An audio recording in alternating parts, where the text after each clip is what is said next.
as I said, today we're going to be talking about employee engagement, specifically building social capital with our three wonderful guests. We have Frieda, Deanna and Suzanne.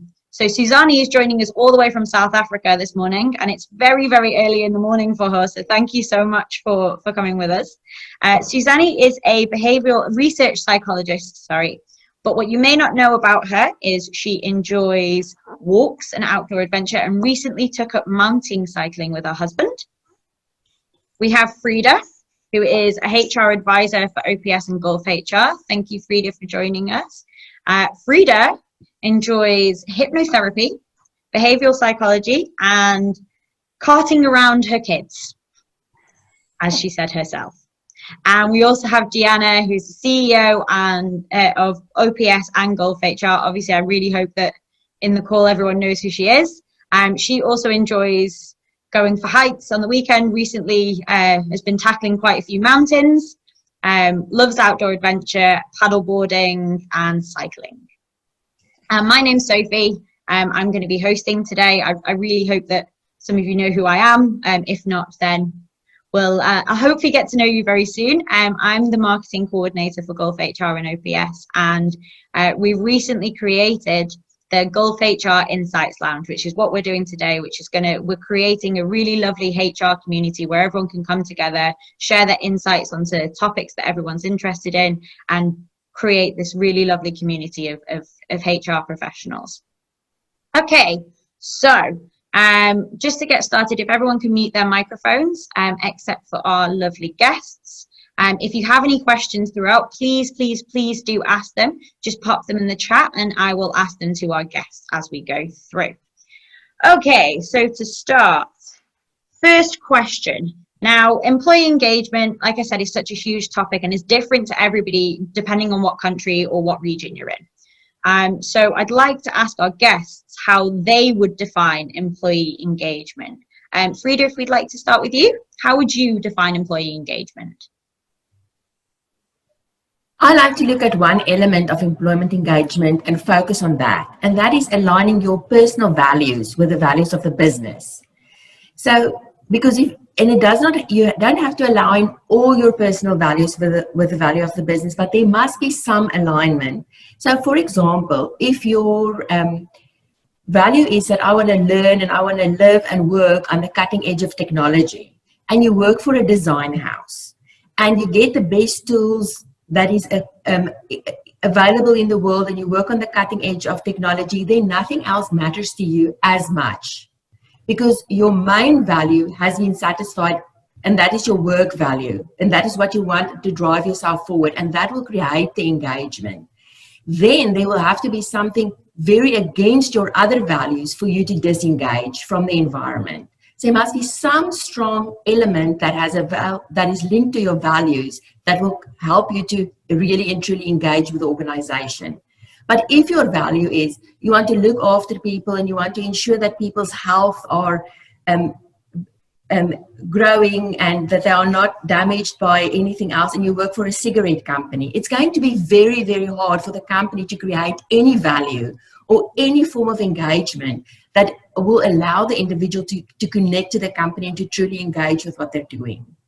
So those are two very explicit examples, but I want to get the point across that it's what the company actually does is important, and your value needs to be aligned with that on what they produce, but it must also be in line with how they actually do it. So it's not only what they do, but also how they do it that's important. Fantastic. Suzanne, let's go to you. How would you define employee engagement? Thanks, Sophie. So for me, it's that element, if that's in the mix, it takes a job from just being a normal mundane job to being something that you feel fulfilled and that you feel valued. So the general definition I would say is that emotional and mental connection that you as an employee have with the company. And if that is in place, then you feel that you can be committed, that you want to contribute to the success of the organization, and that you feel that you have an enhanced sense of well-being. So if that element is not in place, it sort of just takes it's that way it's so excited to engage. You don't go the extra mile from your side. So it's a big factor contributing to the overall well-being of that individual. And it's not equal to well-being, but if that employee enhancement is in place, it makes things like employee well-being and happiness in the workplace so much easier, because now I feel connected to that organization. So I also want to contribute to the success of it. So we're working in the same team towards the same goal. Fantastic. And Deanna, how would you define employee engagement? What I do realize is that we each have a different way of looking at employee engagement, and I find it really interesting. So I brought it down to the absolute bare bones, the foundation, and in its simplest form, it is the relationship between the employer and the employee. That led me to employee relations, but what about we as employers? How engaged are we with our employees? And what would that engagement mean? Are we involved in our employees' lives, and how far can we get involved in our employees' lives? And how committed are we to employees? And this was really quite evident in the last few months, to have that fine line between how committed we should be with our employees. I have actually two examples that happened here in the UAE. One was a grocery store company. They cut their staff salaries during COVID, which was understandable. Everyone had to cut salaries. It was a little bit of a thing because groceries still went on and employees still had to work. It was part of the essential services. But nevertheless, it was expected. However, when lockdown stopped, the grocery stores exploded, as we all know. They had profits, and they went back to huge profits, and they went back to expected budgets and more. What happened in this specific grocery company was that it wasn't plowed back to their employees. So employees went back to normal salaries, but they hadn't gotten anything back when profits were exceeding, and that really left a bad taste in employees, in the whole way of viewing their employer. So that for me was a good example, a case study example of employers not committed and engaged. Now another story is a good story. A factory in Sharjah. They of course had to stop. It wasn't essential services. Staff stayed in accommodation. This particular entrepreneur paid the food and looked after his employees. He did cut salaries, but in that same compound there were other staff members from another company, didn't get any food. And didn't get any salaries, and the situation got quite dire. Now those employees went to the managers and the owner of their company and explained the situation. He stepped in and he provided food for them, for the other people. Their own staff felt as if they were part of the solution and they were heard by their management. Afterwards, the general consensus among them was that this employer not only looks after them, but he and the company also looks after a cause that they brought to the table and that they believed in. So that for me is a great example of an employer engagement for outside the cause, not only for personal gain. Fantastic. Okay, so why may employees be disengaged? Frieda, would you like to answer this question? For me, one of the main reasons of disengagement, of course, is if your values are not aligned with the value of the business, and then internal conflict and internal competition. So I worked for a company, one of the big five, when there was still a big five. So one of the reasons why the big five is now the big four is because of competition, because Enron actually had a whole pecking order of who was the best performer in the business to who was the least best performer in the business. And the bottom 10% got fired every 10 months. So the thing you had to do was ensure that you are not in the bottom 10%. Mm-hmm. So they actually convinced their auditing firm to ensure that they are not in the bottom 10%. So that's why Anderson Consulting actually went bust. So this is a clear example how if you write people against one another and if you cause that internal competition, you can actually literally ruin a company that's been with us for more than 100 years. So in PwC, at the same time of the Enron scandal, I was managing article clerks, and article clerks are managed like this for the last how many years in all accounting firms, definitely in all of the top 5. So what we do is we track their hours and we say, you work for this audit senior, and for this 40 hours, you were rated 1 out of 5, and you were rated 5 out of 5, and you were rated 3 out of 5. And then every 4 months, you do a list of who's the best and who's the worst, and the top 5% and the middle, and then you take your bell curve and you plot them on the bell curve, and you put your cutoffs, and you give 5% increase, 2% increase, 1% increase, 0% increase. So, and that increase is going to be carried with this person when he joins the firm. So everything is compacted on top of this. So their whole future salary earnings is slightly dependent on this, because there's not going to be another jump where they are equalized. So the internal conflict this creates is absolutely astonishing to actually see from the inside. There's no teamwork. And that brings me to the other point, is you will get what you reward. So if you are going to reward individual performance by picking them against one another like that, you are going to get individual people that perform as individuals. You will never see teamwork. And we don't have any, companies don't have ideas. Companies can't think. Individuals think. Individuals has ideas. So if you don't foster that relationship between the people and create teamwork, and have them engaged with one another so that they can do that and have enough trust and enough psychological safety for them to say what they need and to express their real opinions, and give enough time to each individual to actually do that, you will never have employee engagement. You will only have disengagement. And as we've seen it in the largest firms to the smallest firms, pegging people against one another and creating internal competition just does not work. Thank you, Frieda.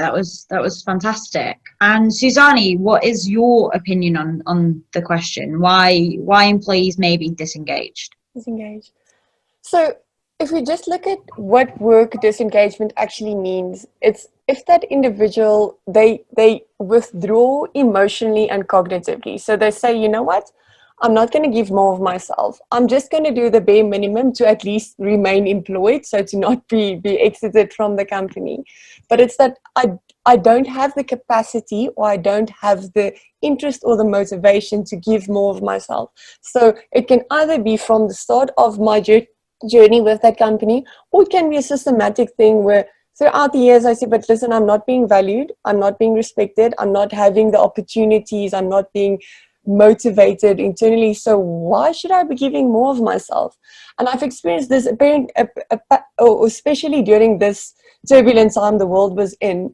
If that engagement is not in place and the individual doesn't have the capacity, because remember now we've added stress, we've added all of the other elements to it, and if I'm feeling that I'm being misused or overexposed in my job in a negative way, then I'm going to withdraw and say, you know what, it's not going to work for me. I'm taking that step back to protect my own personal well-being and my mental health. Because if you look at this psychologically, the things that should be in place is it should be meaningful. I should find meaning in the work. There should be psychological safety, and it should be a psychological available space so that I can feel that I'm doing something important that's contributing to the organization's success. I'm being rewarded. I have supportive relationships, and I have that feeling where I have the things that I need to do the job. So the physical, the psychological things that I need to do what you expect of me and to accomplish what I have. If those things are in place, then I have the opportunity as the employee to say, I want to engage. I want to go that extra mile. I want to be part of the team, part of the bigger picture to go towards the success. Because then I understand, I'm not going to be left by the wayside, like the example that Diana said so perfectly at the start. If things are going screwed again and I'm being forgotten at the side. Why should I then help the company to get to a better, successful place? So if we're all in it together, to say we grow together, we go through the tough times together, but it's engagement both ways, from the employee, from the employer, then we both work towards the same space, and I don't withdraw. I don't get disengaged. I want to actually be engaged in it. Fantastic. Okay, so now we know why employees may be disengaged. Let's look at the cost of having disengaged employees. And specifically, let's look at the Bradford factor. Deanna, would you like to explain the Bradford factor to us and how we would measure that? Pramila, Narisa, do you guys, have you heard of the Bradford factor? Because it's commonly used, but not so commonly used. There's a lot of controversy around that. I've heard of it, and you're right, it's quite a controversial metric, but it's been around for a while now, so it's got its proponents and its critics. Yeah. So just to quickly, you're right, Pramila. So it is a method to measure unplanned employee absenteeism. In other words, Yes. mostly used for sick leave. And what the Bradford formula says is that if employees are on sick leave in short, frequent, unplanned times, it is far more disruptive and unproductive for the organization than, you know, if you have to have an operation and you're off for 10 days or so. So they went and measured that, the Bradford consultancy back in the 80s, and they basically said that it is 2 times the total instances that you were absent over a set period. So if you are ill for 1 day, and next week you are ill again, it is an instance times an instance, times the total number of days that you're ill. So it's actually very, very easy. If you were sick for 10 days on a day at a time, it is you were a day at a time, 1 times 1 times 10, and your Bradford score is 10. Or if you were if you were ill for 10 days at one time, so you had an operation. Whereas if you were ill for 1 day at a time for 10 times, it is 10 times 10 times 10, and the Bradford factor is 1,000. And they were saying that you can really clearly measure the cost as well as the engagement of an individual. So my advice in this is to never use it in isolation.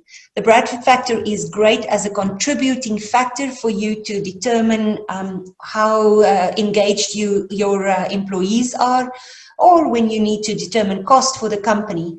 But it has to be just an element of your overall management of absenteeism.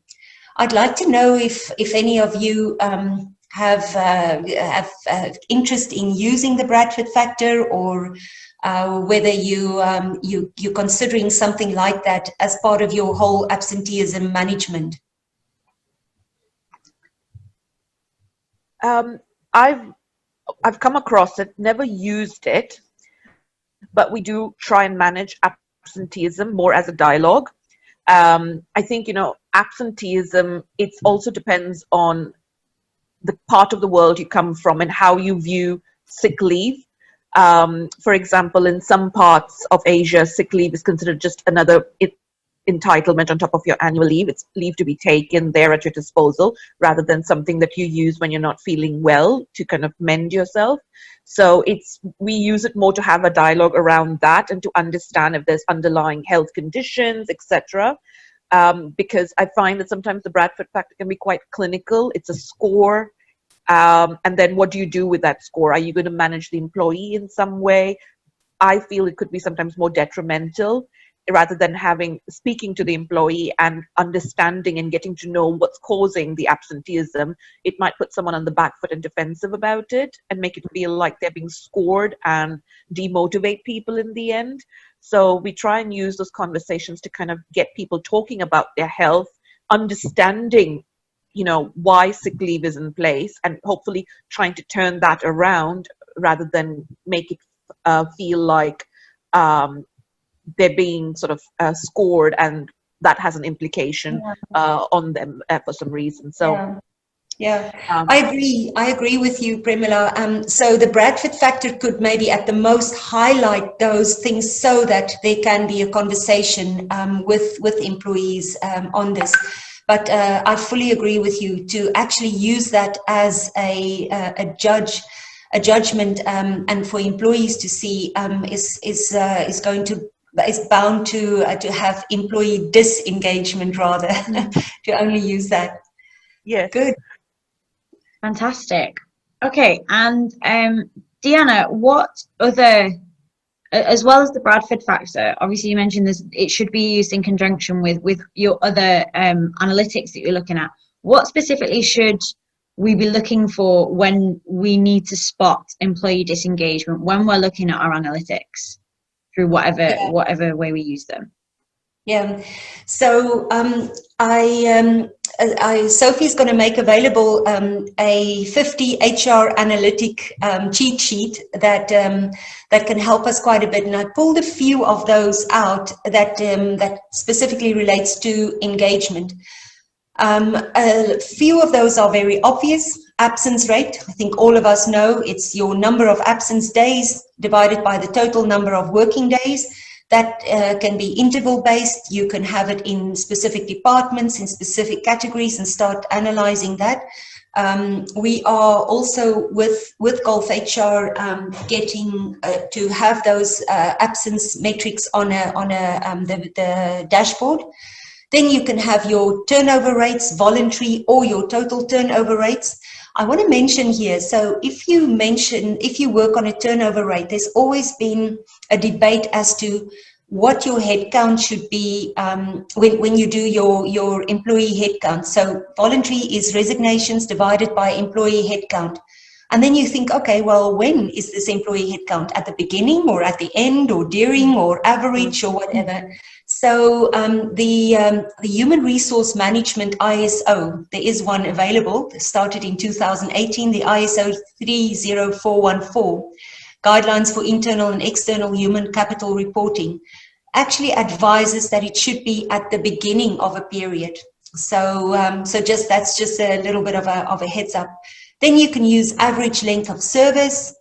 You can use engagement rates, employees that are above the engagement norm, divided by the headcount.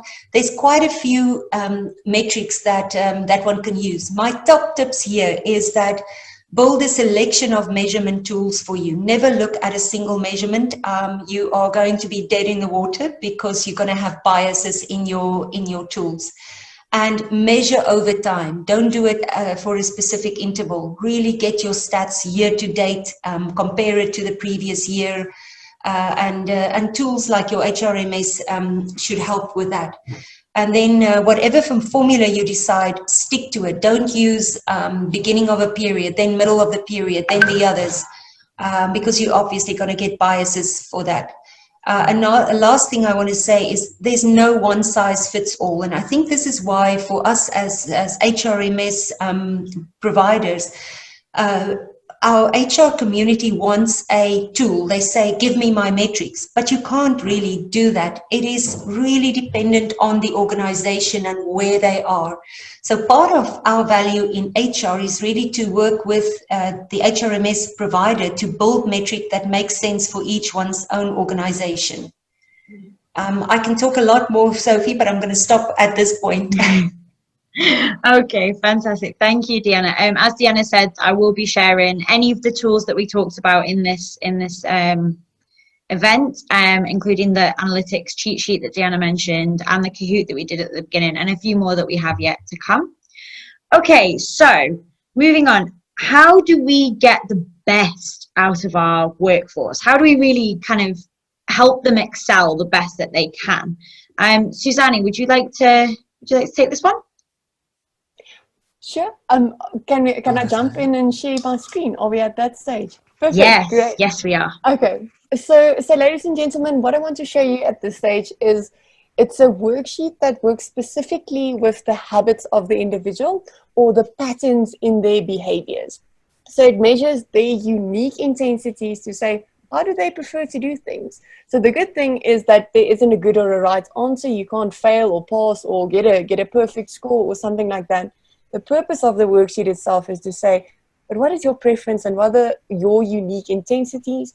And once that is mapped, those results are then pulled into specific functionalities on a system. So the specific one I'm going to share with you today is the team application to say, understanding that individual in their team context and how you can then empower that individual to feel engaged, to feel valued, and that conversation, that what we've been saying the whole session, to say it's a reciprocal relationship between the employee and the employer, to say, okay, but how are we supporting, how are we optimally helping this individual to be engaged and to be successful and committed in the company. So at this stage, let me start sharing my screen. So you'll see on the screen, it's showing you a graph, and this is the combined team profile of all of the members in this team. So this graph has specific constructs on the side. So elements like maintaining the known, and you'll see it's nice and interactive. If I hover over the graph, I can see exactly what that definition of that construct is. And on the other side, an element like change, for instance. So this gray graph here would be the collective graph. So that's all of the team members contributing equally to this. And now I have insight into the team context. Now, don't worry, we're not going to unpack each of these elements. I just want to highlight one of them for you to understand. Let's say I am the manager of this specific team. And now all of my team members here on the left, I see this as the consolidated graph. Let's just talk about change and maintaining the known. If I now see they are driving the element of maintaining the known to a stronger extent than the element of change. This graph also has a nice view where you can see, okay, what do these intensity ranges mean? But in a nutshell, the closer it is to the middle, the softer this pattern is embedded, and the closer to the outside, the stronger this pattern is embedded. So it's a present, strong behavior that needs to be in that environment for this group. So if we're looking at maintaining the known versus change, we see we drive this to a stronger extent. So if we're going to go through a change period, how am I supporting my team? What is the information I'm sharing to help that team feel fulfilled and that they can see, oh, there's engagement, because it's not just a blind pushing that change into the equation without any support. That individual feels valued. Obviously, you can then look at individual team members. So I'm just going to show you a few here. Let's say these are 3 of the team members I am working with. If we just see the diversity of unique preferences here, do you see if I as a manager do a blanket approach, who of these individuals are going to feel engaged and feel valued in it? But if I have insight into this to say, okay, each of these team members are contributing and are a vital part of the team to get us to that successful point. So if I understand their unique preferences, I can support, and we get to the engagement part, and we can eliminate misunderstandings. We can eliminate what Frieda referred to, that unnecessary competition, to say, but listen, we're actually in the same team. We're working towards the same goal. But if I'm going to feel unvalued because I don't look like this individual or behave like that individual, then I'm not going to feel engaged, and I'm going to get disengaged after a while. But I can now also see, okay, what would make sense for that individual if we're thinking about allocating roles, if we're thinking about the small things. Obviously, we would be in our specific positions and roles within the team, but small things like, okay, but who's in charge of managing the action points after our discussion meeting? Because someone naturally would say, listen, what are we doing after this meeting? And for someone else, that detail gets lost by the wayside, so we maybe never get to those action points. So it's small elements like that where each of these individuals then feel valued. And there's a lot of detail in this graph. For instance, for the team collectively, what are the 5 strongest habits that are embedded? So what do we collectively drive to that stronger extent? And on the other side of the graph, our cautious behavior, the softer ones. So that's just in a quick nutshell what this team graph does. The whole purpose of it is find insight into the unique context of that team. Because remember, every team graph is going to look different. So let's say if 3 of these individuals are no longer in the team, the context has changed. The manager has changed. The team members have changed. It can be real-time dynamic to say, okay, but who is actually in my team? What is the unique context now post-COVID? before COVID, wherever we are in the world. And that then helps me. It's a nice view. And because the baseline assessment is that individuals' unique preferences and it's their behaviors, and it's not something personal where it's my belief systems, my feelings, we don't need to go and expose an individual. It's something external, the behavior you engage with every day. But it helps you to understand that, to say, now I understand why individual A wants to build all of those relationships with the colleagues, and individual B prefers to be a bit more private about things, and we can understand that to optimally support them. Okay, great. Sophie, do I have more time, or should we stop at that stage and move on to can we stop at that stage? Yeah. If anyone Perfect. does want to know a little bit more about Shadowmatch and what Suzanne just presented to us, you may have seen in the invitation that we are offering Shadowmatch assessment for free to anyone who attended, and we're also offering an analysis session, whether it be for yourself and you want to see how you work a little bit more, or for a team within your company. If you feel like you're having a few problems with it and you want to see it in action, then absolutely, if you too, just get in touch afterwards if you want to know a little bit more about it, and we'll be happy to explain a little bit more. Frieda, would you like to tell us? Oh, go on. If you have a marvelous team and you want to duplicate that success, that is also a fantastic tool to see, why are they this great? Why is it working this well? What are the elements that bring success to this team? Yes, exactly. And we also use that in-house for our team building, to make sure that we're building successful teams and make sure that everyone's placed in the right roles and everyone's happy and working towards the same goals. Frieda, talking more about how do we get the best out of our workforce, would you like to tell us about Super Chickens? So I just want to link it very strongly to what Suzanne has now said. It's about how the team functions together and how you not focus on the supermen and women in the team and think that they are going to bring all the solutions to the table, but to know that absolutely every person in the team is vitally important, and that people have equally, on average, the same amount of time and the same amount of resources to actually come to their best.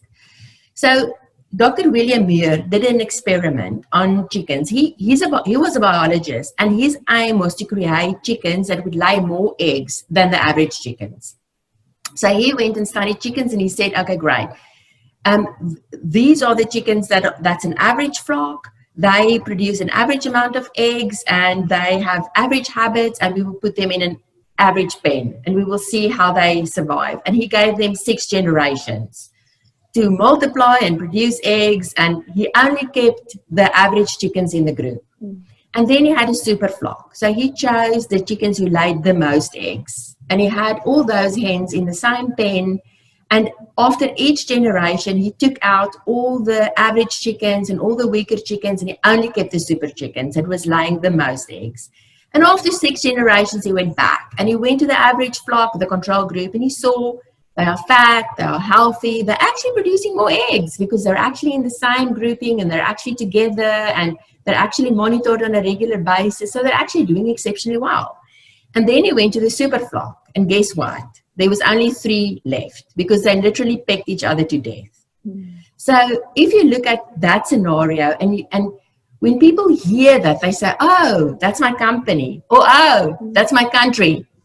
So if we have a country or a company of super chickens, and we are going to rely on those people, and we are going to give the people who speak the loudest and who demand the most the time and the resources and the money and the staff, then we are going to get aggressive, dysfunctional, wasteful companies and countries. But there must be a better way. And that is why using any tool, your own brain, Shadowmatch, any other tool that is available to you, to ensure that you focus on what happens between people, so that people can learn from each other, and so that they can strengthen the good in people. That should be the main aim of any HR organization or any leadership, to create an environment where people can make the best of themselves and their abilities and have enough emotional security so that they can actually say what they mean. Because if people can be candid and talk about the problems in the business if they are safe enough to do so. But we've seen most of the disasters in the world, like when the Challenger exploded, I mean, that was because of an O-ring that didn't work. It wasn't an unknown element. They knew before the time that it was a risk. But the people who carried the knowledge about the risk were not the people, were not the super chickens in the organization that said, time, money, schedules, we want to deliver on this day, we have organized with the press, we are flying out of the atmosphere on this day. Those people were the ones who got the resource and the time and the attention. And the engineers who knew what was going wrong didn't. And where did it end? So that is why it is so important to make sure that all the elements in the business and all the elements in the chain have enough airtime so that they can come to their best. Thanks. Fantastic. I love the super chicken story. When Frieda first showed it to me, it was very, very good. It's actually a TED talk that's on YouTube. I can't remember the name of the lady that delivered the TED Margaret talk. Hefferman. Yeah, Margaret she's phenomenal. She's very, very interesting. I'll be sharing the link to the full talk that she did based on super chickens, with all the other tools that we share. Okay, so very, very quickly, as we're coming to the end, unfortunately, one last question. So bringing it back to us as well, not me, but us as HR. How can we change our outlook on engagement and how businesses can use this to become better, to really care for their employees, to really show them that this is the way that we want to go and this is how we get the best out of our teams? Deanna, can we start with you? Good. I go back to, we've got to start by measuring. We've got to take the qualitative employee engagement and put it in a quantitative measurement. So I say, start measuring, start looking at your numbers, use those tools then to profile your workforce, and use quicker interventions. So don't do, I know Primula and I had discussions around the performance management. You can't do yearly performance management anymore. It has to be quick, short bursts of feedback, short HRMS surveys, etc. And that really is my 2 cents in the conclusion of engagement. Fantastic, thank you. And Suzanne, how do you think businesses should change? How do you think HR should be changing their outlook? So for me, the whole bottom line, and I think it's the golden thread throughout this whole discussion, is to say, if you value the individuals within the organization enough, these things become common sense, in the sense that obviously it needs to be in place. It's not a luxury. It's something that you say, yes, but that is how we build the successful relationship. It's that whole principle. If you're going to take the time to sharpen your axe, just take that moment and say, okay, then you're going to continuously be productive instead of just hacking away at the tree day in and day out, and eventually you're so exhausted, so fatigued that you can't deliver anymore. So putting in all of these elements to say, okay, it's individuals working together in the organization. If we value the engagement, we would put in resources like the ones that Anna referred to say, how are we measuring this accurately? How are we tracking that performance in a positive way? Because if we're all working towards that end goal to say we're valuing the business, we're valuing the individuals within the business, then the other things just they don't happen. Then it's not a sense of I'm feeling misused by my company, I'm not feeling valued. And I would always say, what would you prefer? If you are in the shoes of that employee, how would you want to be managed, or how would you want to be engaged with? Because if you feel, okay, I'm feeling valued in this organization, that would probably also be their experience. But if you're saying, okay, listen, but the things aren't right, it's not going in a positive direction where there's a match of what I want to do and the context of the environment and our outcomes towards the success, then we need to take a step back to reevaluate and say, okay, let's align it better to get to that end goal, because life is too short to be in an organization where it's detrimental to your personal well-being, or to any well-being aspect of your life or that of the company itself as well. Thanks. Absolutely. Thanks. Thank you, Suzanne. And Frieda, How do you think HR should change? I think listening to your employees, truly listening to them and asking them, why are you here? What makes you get up in the morning and come to work, and ensure that those elements are the elements you look after, because people wake up and come to work for absolutely vastly different reasons that we truly don't understand if we don't ask them. Some people work in businesses because they work on the cutting edge of technology. Some people work in business because it's safe there. Some people work in business because they are challenged on a level they cannot be challenged in any other way. People work for vastly different reasons. And if we don't understand that, we cannot help them to become their best. Fantastic. Thank you. Well, thank you, ladies. This has been very, very interesting and very insightful. I really hope that everyone who attended has enjoyed it as much as I have. I definitely learned a lot and definitely have some new tools to tell people how to watch their employee engagement, as I'm not HR.